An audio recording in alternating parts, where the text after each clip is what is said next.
so much for joining. It's me, Subi, and this is Driving Connections. Today I'm really, really excited to have Eric Milch on the show. Thank you so much for joining me.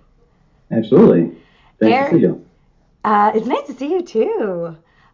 We've had a lot of interesting conversations, and I can't wait to get into it. But first, I want to introduce you properly to the audience that may not know you yet.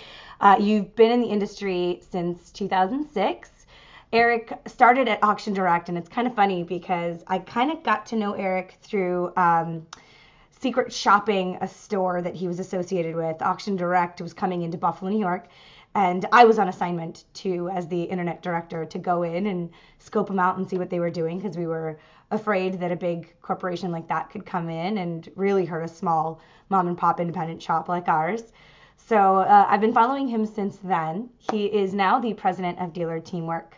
And more interestingly, I think for a lot of people that go to the vendor side, this is kind of a really interesting thing that I think a lot of us keep saying, wouldn't it be cool to work on this side and on the dealership side? And you've acquired now two dealerships that you're running. So that's really interesting.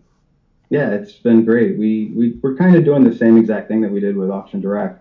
Learning obviously a lot from our mistakes and very similar model, but again, just like we did with Auction Direct, we're trying a whole bunch of new stuff. Yeah. The name is Auto Outlets USA. So we opened up a main store and then we have a satellite hub, and it's like a convenience point. So we've got say 150 cars over here. We got about 30, 40 cars over there. And then we're opening up a third location in about 30 days. That's going to be another main distribution point with about another 150 cars over there. That's so exciting. I mean, I think it makes you stronger on the vendor side too because this is more real to you. You get to experience the evolution as it happens. That that's basically that was one of my motivations. One of my fears was always, even after a year on the consulting side, was longevity, relevance, and the just being able to understand what's happening. And so when the opportunity arose, I had to jump at it because I saw that as a clear and simple way for me to stay relevant and to stay in the trenches. And plus, I love it. I love cars, that, and Yeah. being in that environment is a lot of fun. I actually think that's something that more and more people are doing. When I first came on with Dealer Authority, one of my demands, I guess I'm not that great at negotiating because that was what was most important to me, but I wanted to have my feet on the ground. I think that I've seen a lot of vendors come to this side and then almost lose what made them so special because things in our industry, we may be behind in a lot of ways, but things evolve very quickly. Even the sales process, the way consumers are responding to and interacting with us, I think that if we may not all own dealerships, but I know a lot of people that have started to really make sure that their feet were on the ground. They were really, truly a part of those teams. And it does make a huge difference in the grand scheme of things of what you learn and what you see. Because if every single person that walked out of the dealership side didn't stay in tune with things, I mean, they're outdated and irrelevant pretty quickly. Yeah, and a lot of people are seeing that obviously in today's environment. But you're absolutely right. It's so important, and it's made a major difference, obviously, in the conversations I have. Obviously, just the solutions that we're trying to pay attention to, and just being able to continue to talk that talk. Yeah. There's so many other people out there that are trying to, but like you said, they've either been gone too long or they may never ever have done it in the first place. But even worse, they're just not understanding what's happening right now. And believe me, if I tried to walk back into this and do everything we were doing then, I would have been a dinosaur, within 24 hours. So we had to completely change our game, and I had to continue learning, which everybody should be doing anyways. But it really put a new layer of emphasis for that focus on me. Right. So what do you think is the most blaringly obvious difference in when you were working at a dealership to now that dealers really need to see? I'm drawn back to it because of how much I've been involved with it. But obviously, from the marketing standpoint, the basic topic of just understanding how people behave today and how how they find things. Obviously, the phones, major aspect of it, but just the what their expectation is. Yeah. It was so much different, obviously, in '06, '07, '08, even '09, before the first iPhone even came out. There was nobody tweeting about you. Right. There was nobody posting an update about you. Nobody was sharing a picture about you online. That just didn't happen. Right. And it was obviously those behaviors that just have exponentially changed. And there are still, unfortunately, people out there, vendor side and dealer side, that don't even have a full grasp of that and how much it's actually changing.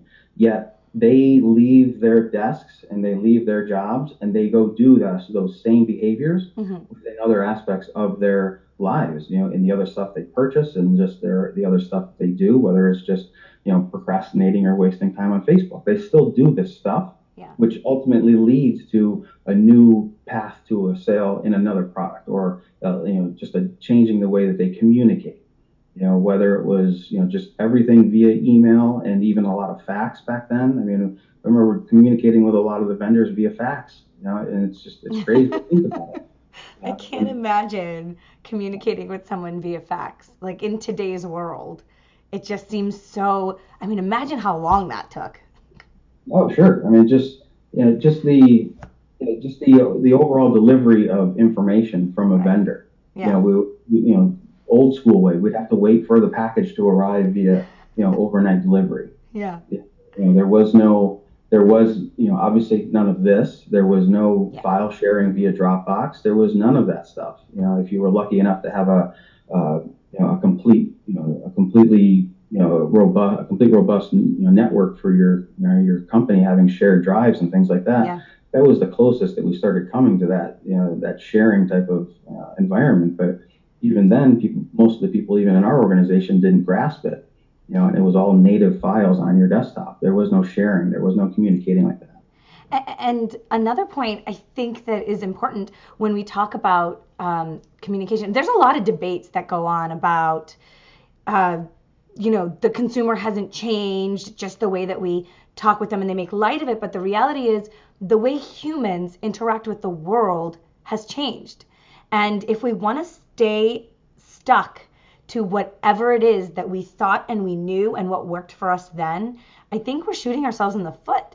People are interacting with each other differently, the way they communicate, the way they give referrals and recommendations, the way that they want instant gratification was always there. Whether I'm calling on the phone or now via text, if you try to use the same tactics that when I first got in, that my managers would tell me, we'd be losing way more deals now than before. And even then, it was hard to lose each and every deal because we wouldn't give a price over the phone and so forth. Yeah, there's a very simple reason why Facebook bought WhatsApp for $1 billion, and there's a simple reason why there's 800 million people on Messenger every single day. The amount of activity that happens in there. It started off with simple one-on-one. Now you've got group, and now there's so many other features in there to the point where you can even send money through it. So once you start looking at what's happening just within a channel like that, and start to realize how people are leveraging it, why you wouldn't want to explore what is the possibility for your dealership, or even for an agency, a consulting company, a vendor, whatever. There's so many different ways that this can be handled. Then you start looking at what's happening from different age groups, obviously. Even something like Snapchat, in terms of how that's changing. The way that people communicate and the way that they stay in touch, and that's obviously a direct result of that. Like I said, the need for this instantaneous gratifying moment. And the problem is, again, it goes back to people not understanding, why people are doing this, or even, how they're doing it. And instead, they're turning a blind eye to it. And as soon as you do that, you're done. Absolutely. You're not moving forward. You've been in the industry since 2006, when using the internet and connecting with each other was really not even a thing until maybe some forums and things popped up. So what kind of trends are you seeing that people, the way that people are interacting with the industry as a whole, that maybe we should be talking about? I think the simple one, and I think it's not too much of a shock, is just Facebook itself. Okay. We all know that people, we all know we all know what's happening there.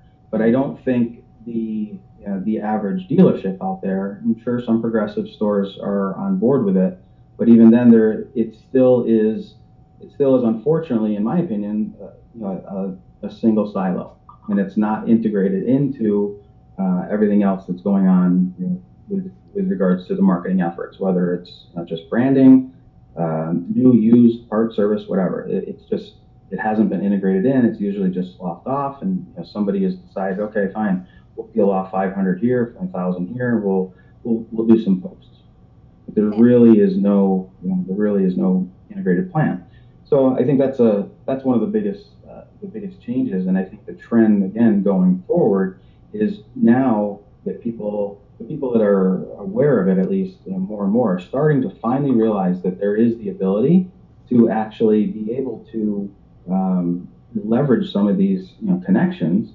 For instance, I use Dealer Inspire for my dealer platform. They're great. And the data that we're able to pull in through the back end of the site has changed the way that we not only change the way that we make the first interaction, but how we, the path that we put that customer follow up.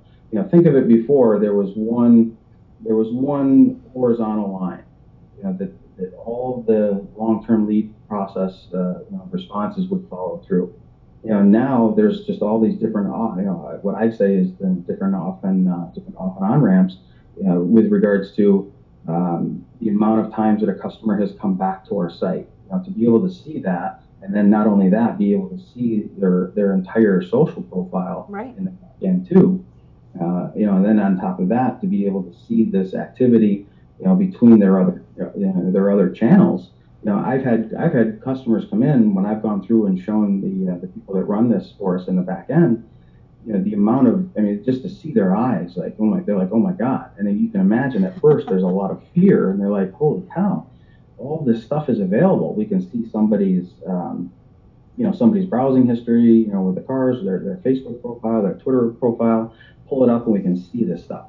Now, obviously, depending on how their Facebook stuff is their settings are set, obviously depends on how much we can see, but by and large, you can still see a decent amount. Mm-hmm. And even from somebody's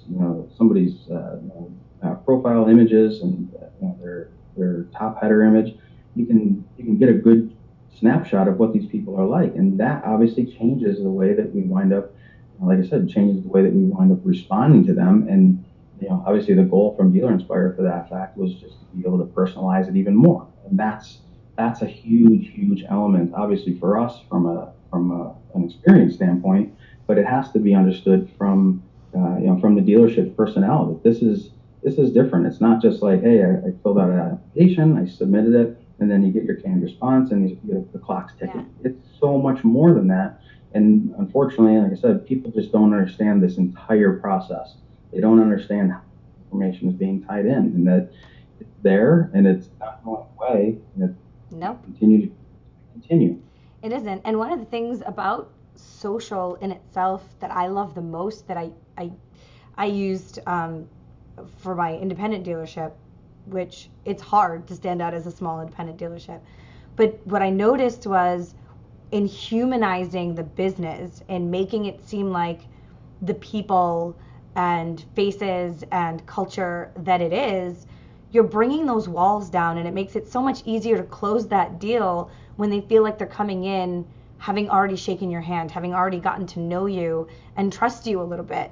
I felt that it was far easier once we got people that came in through setting appointments through social. Now, a lot of that has changed. People aren't really setting appointments as easily through social unless you really earn it, because everybody's now on social, but it still can be done. I see it all the time. How you use social matters. One other thing, speaking of a trend and tying that in, Subi, with regards to this instantaneous, reaction and just giving them, um, I have to at least mention this. Have you ever heard of Call Drip? Yes. So, they've exploded onto the scene, obviously, Yeah. and we put that in place, and obviously the speed of the response that you Yeah. can get off of something like that, again, just changes that experience. And same type of reaction, even better, from our managers who are getting those calls. Obviously, to be able to connect with somebody while that person, literally seconds after that person had just hit the submit button, to be able to, for the manager to hear the customer actually say to them, "Oh my God, I'm still on, Auto Trader. I'm still on CarGurus." It's like, holy cow, what just happened? Yeah. So that I thought was, while it's awesome for the customer, it's also, just as awesome for the manager who's experiencing that. Instantly he changed. He's like, now I see what you've been talking about in terms of Right. changing the experience, making the connection quicker. The old adage of, it's either your speed of your response or the quality, and the Yeah. quality of your response. Speed It's is doubtful. Yeah, no, just to piggyback off of the reaction that you got from the sales manager, I think a lot of times people get upset with the sales managers and with salespeople that are doing things the incorrect way, but we oftentimes don't realize that sales managers are bred by previous sales managers who were taught by somebody else who went before them. And we have to get their buy-in. We have to show them how these new tools are going to actually help them. They're going to fight you when their entire pay plan and how they bring home food um, relies on them selling a car, and they're going to do it the way that they are comfortable doing it and they know is going to work for them. But if you show them other ways, they're really open to anything that's going to make them more money. So using those tools and really illustrating for them how it could help them sell cars is exceptionally important. I'm seeing a lot more of the digital side working their way up into operations directors or sales directors. I was one of them, and at first I was thinking, well, why don't you believe me? I know what I'm doing. But getting them to understand your perspective, but also understanding theirs is crucially important. Just wanted to say that while we were talking about that. Yeah, it's been great to see, the reaction. Obviously, that I have to show that. Obviously, we need to build something to be able to implement it, Mm-hmm. but to be able to just, rather than take that route of, this is what we're going to do, now go do Yeah. it. That was more of the old school way. But now, because of obviously the changes in technology, the changes in just a little bit of a tweak of the process, but also, the way that, again, this person they got their cell phone right next to them. Obviously, they're submitting it through, their desktop, laptop, tablet, whatever. It may even have come from their phone, but the fact is, it's falling back right into what they want with this immediate response. And it's also, at the same time, I'm able to demonstrate to my manager how we just suddenly created so much more time for him. Right. If I'm sure if you ask any manager, they're going to say, yeah, besides more leads and more sales, I need more time. And these types of solutions not only help provide the time, but they're more importantly, I believe that they're showing them the light in terms of, oh, I see what's happening now. I see how this is making that connection better. So I just love that part of it. Yeah, it's a lifestyle. That's all. For me, it's not for everybody. Major caveat there. I think it applies a little bit more to us in our industry. Mm-hmm. But for me, the way it's always worked out was, rather than, oh, okay, I have to work now and then I have to have my life. Well, I've been fortunate enough to at least be able to create a lifestyle. That's what it is.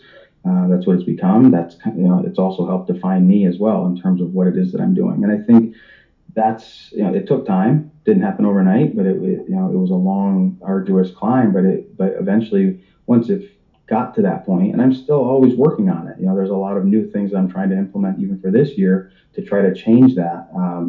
Things like more automation, more just relying more on the data to be able to to provide the information to make the decision, stuff like that. But and it's a simple question. And what did you do at the end of at the end of the day? You ask yourself this: what did you do today that you enjoyed doing the most? Yeah. And that's going to at least start to make you think about things. And if there's something that you did that you enjoy, then that you can't do it all the time, but that's hopefully that can become something you do more of, whether it's a personal recreational thing or something that you obviously enjoy doing professionally. But there's always going to be the little granular stuff that still has to happen. And so you still have your responsibilities. And now it's either cutting out more of A so you can do B, but you still have to do everything. And for me, it's just it spoke to me, at least when I saw this, and it's really opened my eyes for what I'm doing. But I've seen what it's done even for my youngest son. I think especially on the digital side, we're presented with, as an internet manager, director, we're presented with so many hats and so many responsibilities that we just assume and we take on, and until we can't see the plate anymore. And one of the pieces of advice that I would give to anybody in that role is, identify what is most important and definitely itemize the things that are part of your responsibilities that you're going to be evaluated for most. I don't know why we're so afraid to illustrate the value of what we bring. Just because someone doesn't understand it doesn't mean we can't make them understand it. So if you're in search of this lifestyle, this better work-life balance, then I would encourage you to write down what it is that you have to do and achieve those things. Don't ever put it off, because fires keep popping up, because when you wear so many hats, you're always going to have to deal with fires. You're always going to have to put something out and solve somebody else's problems. But if you don't do your own, then you're the one that's suffering. But in pursuit of that, make sure you explain to your management what it is that you spend time in all day. And maybe if they don't value it, then maybe it's not something that you should be prioritizing. We don't often discuss our priorities within our role just because they don't understand it. So I would encourage you to do that. And the other thing that I would say is that we don't always love what we do. But when I first started, I would go into work crying every day. It's now that I love what I do. And even along the way, I loved what it was that I was affecting. But I hated it. I also knew, and this was something that Eric, you and I talked about, I knew that I had something that I was working towards, that I was working for. And for me, it was, I talked about this last episode of being able to affect change in mental health and children's lives, and being able to get to that place in my career where I could do that. So if you have something, then keep those passions and make sure you do that on your off time, and don't ever, ever, ever make your job the only thing in your life. You have to have other things. So if you, for example, want to affect change in the mental health world, then get to your job, do it even if you don't like it, but find parts of it that you love and do those things. And then also have side hobbies. I think a lot of times we dedicate ourselves and we pour ourselves into a dealership role, hoping and expecting that loyalty comes back, and it doesn't, and then we're devastated and we've got nothing. So make sure you work on things that make you happy. You can adopt your own 20% policy too, just like Google does with everybody. You work on, give 20% of your time to some of these other projects. There's nothing wrong with that. Because at the end of the day, you still have to stick with yourself, and whether it's improving personally and or professionally, the only way that's going to happen, obviously, is if you do that. And for me, again, it's at least it's evolved into this lifestyle. This pseudo always connected type of lifestyle of just being in our space. And it worked for me. Well, it may not work for others, but you have to achieve your own balance with that, obviously. There's another cool thing I just read recently too. This has been a popular thing for a while, but it's coming to light, I think, more and more now, that for the people that are moving on with their lives and doing their various professional endeavors throughout their career, you should just expect to be doing something completely different every 3 years. And if you're not open to that, then you probably need to go a different route. And again, you're limiting yourself. yeah, it's going, and again, it comes back to your starting point. How are you going to define yourself? That's going to create that work-life balance or this lifestyle that you want to create for yourself, within your professional and personal and professional world. And I'm open to that. I think, quite honestly, I think the longest I had, between coming out of college and then after that was, with Auction Direct, something like 7.5 years or whatever it was.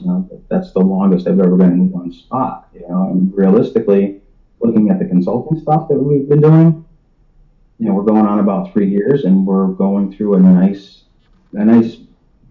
basically a nice pivot right now because of how things have changed out there. A lot of the stuff that we talked about in the beginning, between just the behaviors, that's what's driving this. Right. And that you have to be, you just have to pay attention to that. This, what we've said before, this ebb and flow of people coming into the industry, doing their thing, and then thinking that there's greener pastures, beyond. And there's been a lot of people that have done it, you and I included, so many others. But I think again, it comes down to, what do you really want? What do some of these other people really think that there is going to happen? And obviously, it's not all, flowers and puppy dogs and rainbows. It's not for everybody, obviously. But at the same time, everybody is seeing it now, again, as a result of what we said before, the flow of communication. People are texting each other. People are group chatting. They're posting, screenshotting what you say, sending it to their friends. So everybody is seeing this stuff, and everybody is thinking whether it's either two sides of the coin. I either want to be that, or I don't want to be that. Or some type of middle ground. But most of these people that are doing this, unfortunately, they're either not talking to the right people to either guide them, which I would strongly recommend. If somebody's looking to make a move from the dealership side to that, reach out to somebody. It doesn't have to be me. I'm just saying anybody. Just reach out and find out what the heck's going on. Right. And I'd love to throw this out. Just one perfect example of somebody that is doing an absolutely incredible job. And if I think everybody else, watching and listening would agree, Mike Davenport is probably the person, totally the perfect person that anybody would probably say, this guy probably wants to, to do this or to do that. Who knows what it is that he wants to do? I don't know. I've met the guy a few times. He's wonderful. He does a great job. Whatever it is he does, he don't want to do, doesn't matter to me. But he's the type of person that is obviously in the light, doing a great job on all accounts, in my opinion. Would probably be one of the better candidates to have, the choices to him. Right. Absolutely. Over time, more and more opportunities will be thrown his way. So my point with all of this, Sylvie, is the fact that if somebody wanted to go that route, take a look at somebody like him.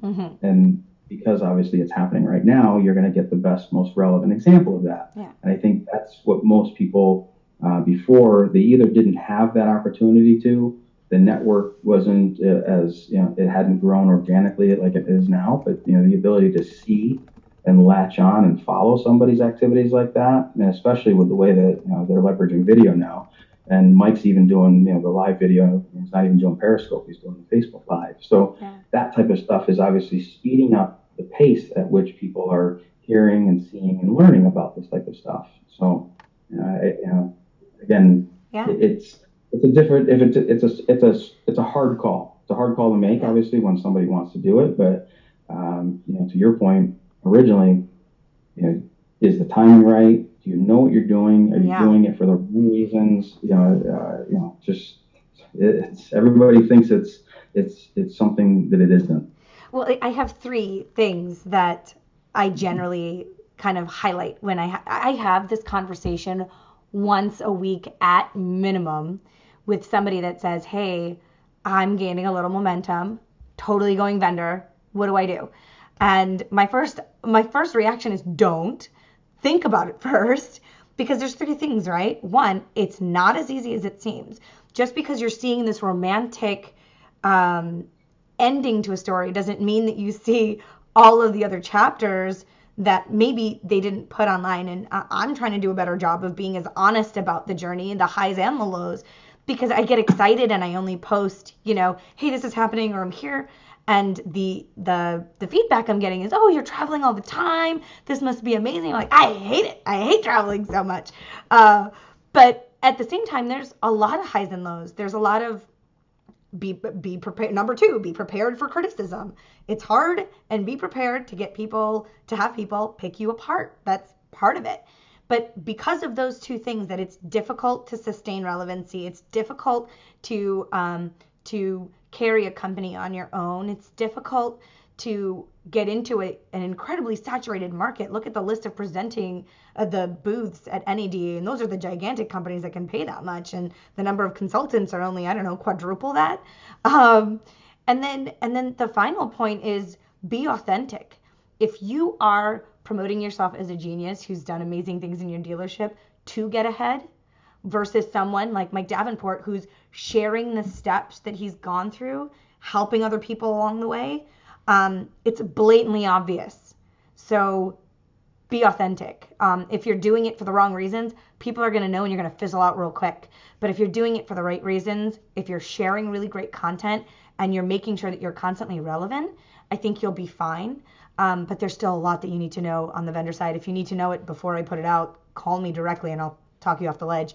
Because it really only for the people that make the switch and have that fairy tale of a really incredible partnership of the company that hires them to get out of the dealership side, it's really, really a small percentage that make it work. So Eric, thank you so much for joining me. It has been a blast. We went way longer than we wanted to, but all great conversation.